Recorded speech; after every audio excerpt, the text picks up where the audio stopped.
Aprendo en casa.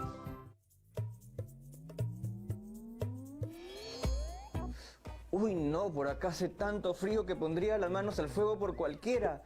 ¿Y cómo está el clima por allá? Uy, qué rico, calorcito. Primo, ya te tengo que colgar porque estoy aquí en medio de algo muy importante. Nos vemos. Ya, gracias, chao. Hola amigas y amigos de tercero de secundaria. ¿Cómo están? Yo aquí con un frío que parecen dos. Seguro que muchos de nosotros tenemos familia o amigos en diferentes regiones del Perú, o incluso en el extranjero. Hace un rato estaba hablando con un primo que se acababa de mudar a otro país y me estaba contando que donde vive él ya está empezando el calorcito. También me dijo que allá no hay ciertas frutas o animales que podemos encontrar aquí, y esas diferencias están influyendo en sus hábitos alimenticios, en su salud y en otras cosas más. Entonces su proceso de adaptación no está siendo tan fácil que digamos. Y yo me quedé pensando en qué tan difícil será adaptarse a una determinada zona climática. Luego me puse más filósofo y preguntaba, ¿cómo impactarán nuestras actividades económicas en la diversidad climática? ¿Y cómo encuentra uno o una la armonía entre nuestras actividades y los recursos que nos ofrecen los ecosistemas locales o de nuestra región? Me han pasado un video bastante bueno que me va a ayudar a analizar mejor estas dudas. ¿Quieren verlo ustedes también? Vamos entonces con el video. ¿Sabías que en estas zonas donde no existe el bloqueador y hay harto sol, existen dos tipos de bosques? El ecuatorial, conocido por ti y por muchos como la selva, y también el tropical. ¿Quieres saber mucho más sobre biomas y bosques? Entonces presta atención al siguiente video, que a continuación te lo explico todo. El bosque ecuatorial o la selva se caracterizan por la infinidad de variedad de especies. Estas pueden ser vegetales o animales, sobre todo de aves e insectos. Predominan también las especies arbóreas. Tranquila, Helga, las especies arbóreas son un conjunto de plantas con tallo leñoso. ¿Entendiste, Helga? Ok, mejor te daré unos ejemplos. Por ejemplo, están los tallos leñosos, como la caoba o el cedro. En la selva ecuatorial se encuentran los árboles más altos y son realmente inimaginables, ya que alcanzan a veces los 70 metros de altura. Ya casi tocan el cielo y como son tan gigantes impiden que la luz llegue a sus parientes. ¿Sabes quiénes son? Las demás plantas y árboles de menor tamaño. Esto determina que el resto de las especies vegetales varíen su altura. Ahora imagina esta organización por tamaños, pero con árboles y otras especies vegetales. Ah, y obviamente no en el cole, sino en la selva. Ahora nos centraremos en la flora del bosque ecuatorial. Al decir flora, me refiero a lo que tú conoces como plantas. Te cuento que bajo los árboles más altos está la subselva. Y por si acaso no es la que reemplaza cuando la selva mayor se va de rumba, cuando se oculta el sol. Esta subselva está compuesta por árboles adaptados a la sombra. Profesor, cuéntenos más. Entretejidas en las ramas de los árboles se encuentran las lianas, plantas trepadoras silvestres que junto con las ramas de los árboles sirven de sustento a las plantas epífitas. Este tipo de planta crece adherida a los árboles y extrae sus nutrientes de agua que gotea de ellos. Más abajo se encuentran las hierbas y los retoños que sobreviven en la sombra. Como la capa de los árboles perennes absorbe la mayor parte de luz, pocas plantas crecen en el piso de la selva. Ahora pasemos a hablar sobre la fauna del bosque ecuatorial. La variada y rica vegetación que ofrece esta selva le da un mejor hábitat a miles de especies de animales que viven por allí. Por eso se organizan de acuerdo a su mejor zona de confort. Es decir, los animalitos van a vivir donde mejor les parezca. O bueno, donde mejor se adapten. Por ejemplo, podemos encontrar la fauna del suelo. En estos lugares viven insectos, gusanos, lombrices y arañas. Mientras que en la fauna del sotobosque radican animales como la tortuga y los sapos, que viven en el piso y se alimentan de los frutos y de los animales muertos. Allí también se encuentran animales un poco peligrosos, como la serpiente, la boa y jaguares. ¡Uy, qué miedo, Helga! Y si les pareció poco, tienen que saber que en esta zona también viven los zorros, con sus amigos los venados, los jaguares, armadillos, sajinos, entre muchos otros, que que de vez en cuando, para no perder la costumbre, se animan a jugar una pichanguita. Por otra parte, en la fauna de los troncos encontramos animalitos mucho más traviesos y divertidos, como los monos, zarigüeyas y ardillas, que se refugian en los huecos de los árboles. ¿Ves, Helga? Así como esa ardilla que salió del árbol. Y por último, tenemos a la fauna de las coronas. Allí podemos encontrar animales de alas y buen viento, como los tucanes, loros, papagayos, murciélagos y águilas. ¿Has pensado en cuál de estas zonas te gustaría pasar un día? ¡Wow! ¡Qué alucinante la diversidad de animalitos que puede haber en la selva! Algún día me gustaría estar en la zona de las coronas para ver a los tucanes y loros. Pero ya que hablamos de la flora y la fauna del bosque ecuatorial o selva, pasaremos a hablar sobre el bosque tropical. ¿Sabías que el bosque tropical se encuentra en zonas donde hay altas temperaturas durante todo el año?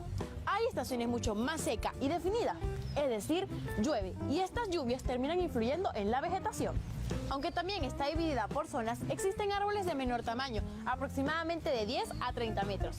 Este bosque sirve de transición entre las selvas y las sabanas. Lo sé, no es lo que estás pensando.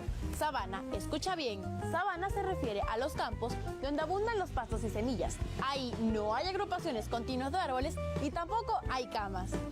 En cuanto a la fauna de los bosques tropicales, los árboles se encuentran más distanciados. Y no porque hagan distancia, sino porque pierden hojas durante la época seca. En el bosque tropical abundan los árboles, arbustos y epífitas. ¿Las epífitas se comen? ¡Claro que no, Helga! Las epífitas son unas plantas que crecen sobre otras plantas. O sea, nunca las dejan plantadas porque no enraizan sobre el suelo. Y si hablamos de la fauna en los bosques tropicales, podemos darnos cuenta que la diversidad de especies que existen allí es mucho menor a la del bosque ecuatorial. Pero no menos importante para las aves migratorias, que cuando están en su época de relax, es decir, no productiva, acuden a matar el tiempo por esos lares, ya que las aves del bosque tropical se adaptan rápidamente a su estacionalidad. Ahora, de lo bueno y bonito que tiene la selva para nosotros, pasaremos a desarrollar algo que está muy mal y que por consecuencia de los hombres no debería hacerse. Se trata de las malas actividades que realiza el ser humano en el interior de la selva. Al interior de la selva viven poblaciones nativas que están agrupadas en pequeñas aldeas aisladas. Y mayormente, estas personas están dedicadas a la caza y a la agricultura. Con respecto a la agricultura, encontramos dos tipos, la migratoria y la moderna. Helga, ¿quieres saber cuál es la diferencia entre ellas? Pues entonces te explico enseguida. La agricultura migratoria es un tipo de agricultura tradicional. ¿Sabes por qué? Porque emplea instrumentos sencillos. Por ejemplo, en este tipo de agricultura, Helga puede utilizar un palo de cavar, la hoz, machetes y en la misma tierra puede cultivar yuca, maíz, camote y a esto se le conoce como policultivo. Además, lo que Helga podría producir sería solo y únicamente para ella y su familia. La agricultura moderna está dedicada al monocultivo, es decir, dedica toda la tierra disponible al cultivo de una sola especie vegetal. Este tipo de agricultura desplaza a los cultivos de subsistencia, llegando a perjudicar a la población nativa. Además, este tipo de agricultura cultiva de acuerdo con la demanda del mercado exterior. Las zonas templadas reciben este curioso nombre porque se diferencia el invierno, verano, otoño y primavera. En estas zonas no podrías confundirte, ya que en verano hay sol, en invierno llueve, en otoño caen las hojas de los árboles y en primavera todo florece. La vida en estas zonas templadas es bien chévere y agradable. Por eso son las más pobladas del planeta, por sus condiciones físicas, climáticas y geográficas. Además, son aptas para la agricultura y crianza de animales. En estas zonas se puede vivir feliz como una lombriz. Este grupo de climas se clasifican entre los hemisferios norte y el hemisferio sur de la Tierra. Debido a estas divisiones, encontramos tres tipos de clima: clima atlántico o oceánico, clima mediterráneo y por último, el clima continental. Comencemos desarrollando el clima atlántico u oceánico. Este medio se caracteriza por las suaves temperaturas durante todo el año, debido a la influencia moderada del océano. Estas zonas carecen de estaciones secas. o sea que carecen jornadas calurosas y soleadas. Es decir, Helga podría andar muy tranquila durante todo el año con una chompa manga larga y una que otra chalina. Ah, sin comer helados. Este clima oceánico se extiende por las costas occidentales de América, pero especialmente por Europa. Allí el frío es más bajo a medida que avanza la latitud y se penetra en el continente. Las abundantes lluvias y las temperaturas moderadas originan las formaciones boscosas densas como los bosques caducifolios. ¿Ah? Tranqui, algo así como una asociación vegetal. Veamos qué nos puede decir el profe sobre esto. Los bosques caducifolios son árboles que pierden sus hojas durante el invierno. Cuando las hojas de los árboles caen, dejan los suelos cubiertos de hojarasca, la cual se descompone por defecto de la humedad, los hongos y las bacterias. Esto origina que en esta región predominen los suelos ricos en humus. Las especies caducifolias más importantes son el roble, el haya, el fresno y el carpe. También crecen algunos árboles de hoja perenne como el tejo y el acebo. Ahora pasaremos a hablar del clima mediterráneo. Este se extiende principalmente en torno al mar de su mismo nombre. En esta zona se presentan inviernos más o menos suaves y veranos cálidos. Hay tiempo lluvioso y templado en invierno y muy seco y cálido en verano. Estos tipos de clima se dan en los países ribereños del Mediterráneo, como Turquía, Egipto, Palestina, Siria, entre otros. Pero también se da en Australia, California, Chile Central y en la República Sudafricana. Aquí, a pesar de que no hay abundantes lluvias, no es motivo suficiente para el desarrollo vegetativo, y es que las plantas crecen y desarrollan mecanismos de adaptación. Por ejemplo, el bosque mediterráneo está compuesto por matorrales. Helga, un matorral no es más que una zona donde hay césped, hierbas y plantas. ¿Quedó claro? Bueno, entonces seguimos. El bosque mediterráneo está compuesto por matorrales y arbustos, especies de poca altura, corteza gruesa y hojas pequeñas y duras, donde probablemente se escondan los duendes. No, mentira. Aquí la vegetación típica es el encinar. Pero cuando las lluvias son abundantes, el arco nocal llega con todo y se queda allí. Por otro lado, a la población le encanta mucho esta zona. ¿Sabes por qué, Helga? Es muy probable, Helga, pero básicamente es por su clima bonachón. Aunque lamentablemente muchos bosques fueron talados por el hombre, debido a que el suelo en esta zona favorece la actividad agrícola. Por esta razón, la vegetación de tipo arbustivo es muy pobre. Una pena. Chicos, interesante, ¿verdad? Bueno, hasta el momento hemos hablado de dos climas, el Atlántico, Mediterráneo, pero nos falta hablar de uno más. ¿Sabes cuál es? No te preocupes, porque para eso estoy yo aquí, para ayudarte. El clima que nos falta desarrollar es el clima continental. Este clima posee temperaturas contrastadas. En invierno hace mucho frío y puede llegar hasta los -3 grados centígrados. En verano es muy caluroso y cálido. Este clima se localiza en el interior de los continentes y abarca gran parte de Europa, Asia y América del Norte. El medio continental posee 3 biomas. Espera, nota mental. Estos biomas son las estepas y praderas y la taiga o bosque boreal. Vamos a verlo. Hola, ¿me explican qué son las praderas? Claro que sí, Helga. Las praderas son ambientes templados, algo así como bipolares, ya que presentan veranos muy cálidos y también inviernos muy fríos. Al interior de los continentes, a menudo, las temperaturas dan miedo, ya que son extremas. En cuanto a la vegetación de las praderas, se ven muchas gramíneas. Las gramíneas son estas, mira, plantas herbáceas raramente leñosas. Su altura tienen una relación muy cercana y seria con las lluvias. Ellas se encuentran directamente vinculadas. Los ambientes de las praderas facilitan el movimiento de los animales herbívoros grandes que viven en manadas. En cambio, a los animalitos pequeños les cuesta un poco más vivir en las praderas, ya que cavan madrigueras y viven en colonias.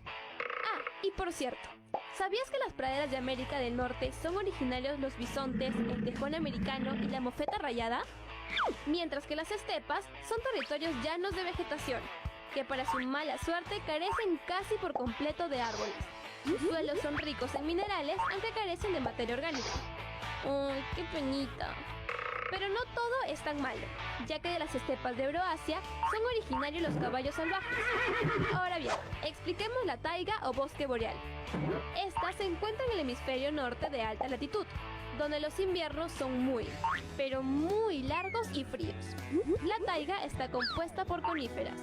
Las coníferas son árboles en forma de conos, pero no de cumpleaños, ya que estos árboles son considerados los más altos de la Tierra.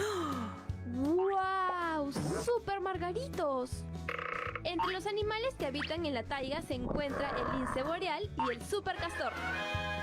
Cabe resaltar que algunas especies de este territorio invernan y otras emigran durante el invierno. Helga, pero de todas ellas, la zona que más nos interesa saber son las praderas.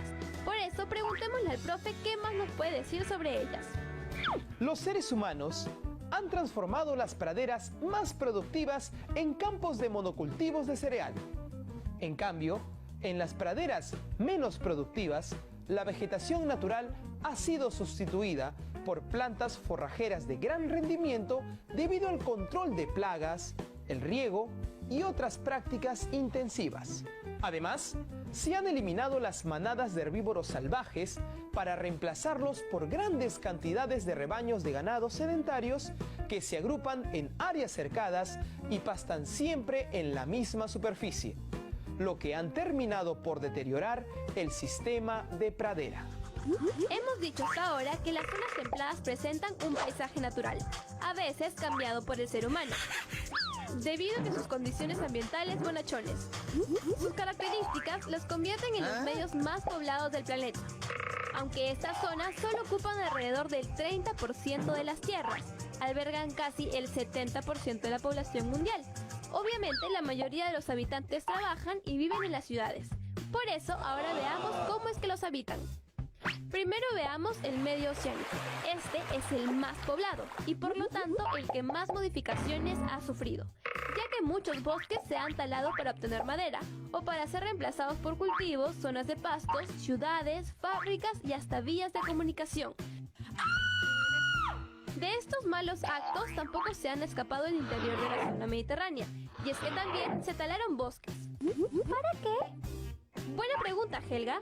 Pues para crear campos de cultivos de trigo, vid y olivo, y también zonas de pasto para la alimentación del ganado. En estas zonas también se han desarrollado huertas en las que se cultivan hortalizas, verduras, legumbres y frutas. Otra de las cosas que se ha transformado en esta zona ha sido la actividad del turismo. En lo que respecta al medio continental, la pradera es la zona de clima continental más humanizada, ya que allí se encuentran ciudades, extensos campos de cultivos y explotaciones ganaderas. El sobrepastoreo en las praderas ha eliminado gran cantidad de plantas autóctonas y ha deteriorado el martillo de humus que recubre el suelo. Asimismo, la falta de agua y de nutrientes necesarios hace que se reduzca la cubierta vegetal y se erosione el suelo, lo que ha llevado incluso a la desertificación.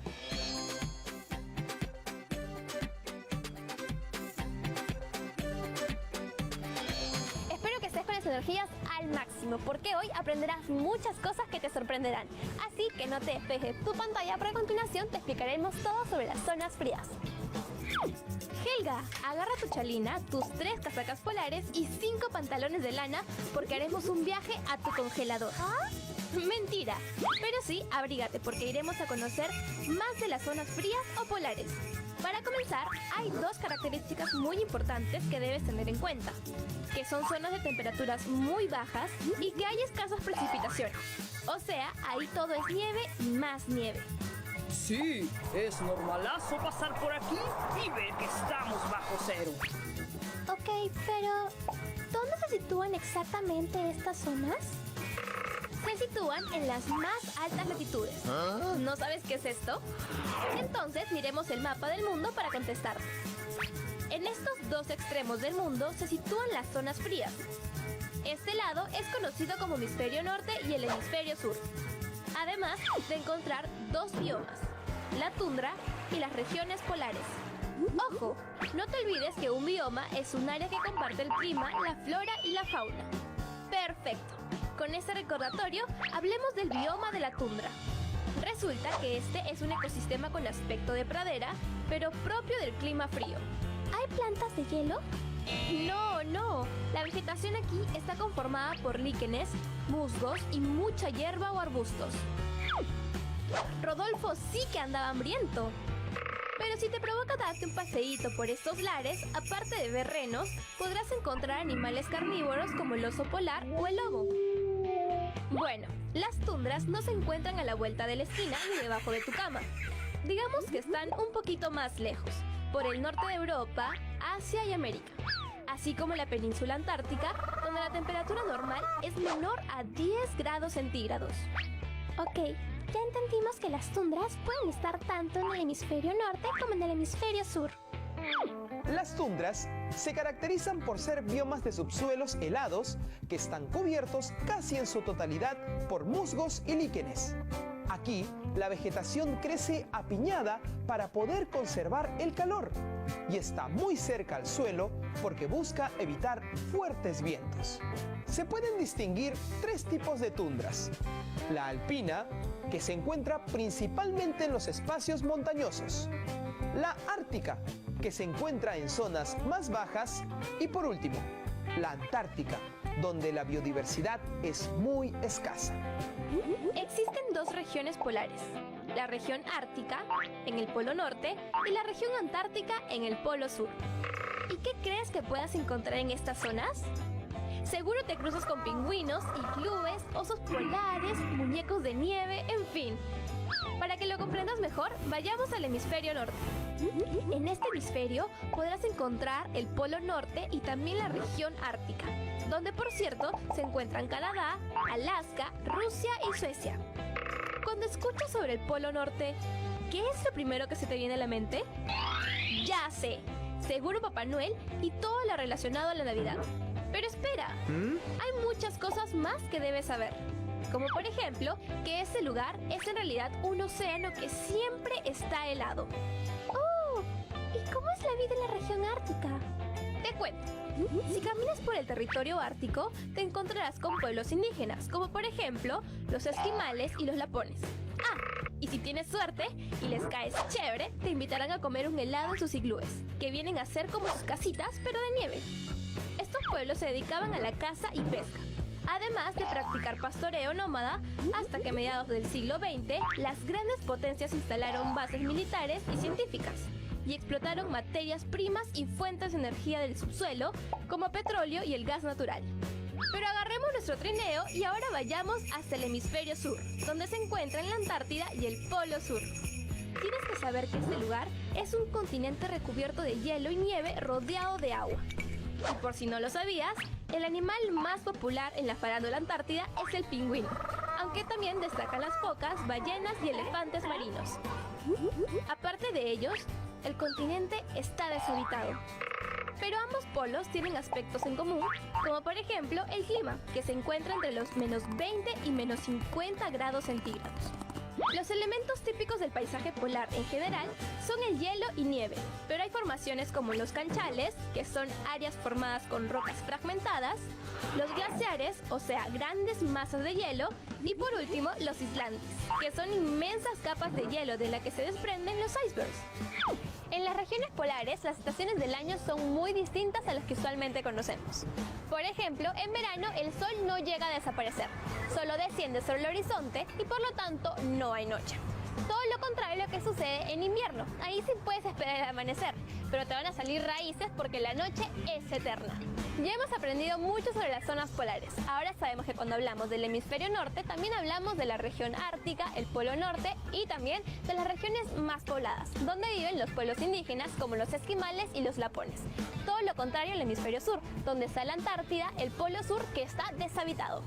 Pero ahora presta mucha atención y ten tus 5 sentidos al máximo, porque a continuación hablaremos sobre las zonas que están más cerca al cielo y donde también hace bastante frío, es decir, los paisajes de alta montaña. Ahora hablemos de los paisajes de alta montaña. Tal vez ya te estés preguntando, ¿y qué hay de interesante aquí? Si crees que solo hay un montón de montañas, una tras otra, la verdad, estás en lo correcto. Pero el ser humano es muy chévere y creativo, así que las ha terminado usando para hacer deportes extremos. Así es, muchos como Helga suelen ir a estos lugares porque aquí la actividad deportiva es pan de cada día, gracias al motocross, el snowboard y el esquí. Bravazo, ¿no? En los paisajes de alta montaña podemos encontrar dos zonas. Zonas templadas y zonas intertropicales. Profe, ¿qué nos puede decir al respecto? En las zonas templadas, poseen tierras de cultivo que se encuentran debajo de los 1000 metros sobre el nivel del mar. Entre los 1800 y 2400 metros se encuentran los prados y los pastos de alta montaña. Pero cuando la altura va siendo mayor, la vegetación comienza a desaparecer y ya al llegar a la cima, lo único que cubre el suelo es la nieve. Por otro lado, los paisajes de montaña de zonas intertropicales se caracterizan por ser lugares menos fríos que los de alta montaña de zona templada y la vegetación también es mayor. ¿Qué tal diversidad de climas que existen en el mundo, vieron? Ahora sabemos que junto al relieve tienen un impacto sobre la vida de los seres humanos, así como de la flora y de la fauna. ¡Qué loco!, ¿no? Bueno, después de haber visto el video, creo que ya podemos responder a mis preguntas iniciales. Pero yo no voy a ser el único que se ponga manos a la obra. Ahora es tu turno, y el desafío es el siguiente. Elabora un artículo de opinión sobre cómo buscamos la armonía entre nuestras actividades y los recursos que nos ofrecen los ecosistemas locales o de nuestra región. No olviden que su artículo de opinión debe incluir A. Tu posición respecto a la pregunta y B. Las ideas que sustenten esta posición. Bueno, chicas y chicos, ya llegamos a la parte final del programa. No olviden de registrar sus trabajos en sus portafolios para así tener todas las evidencias de sus aprendizajes.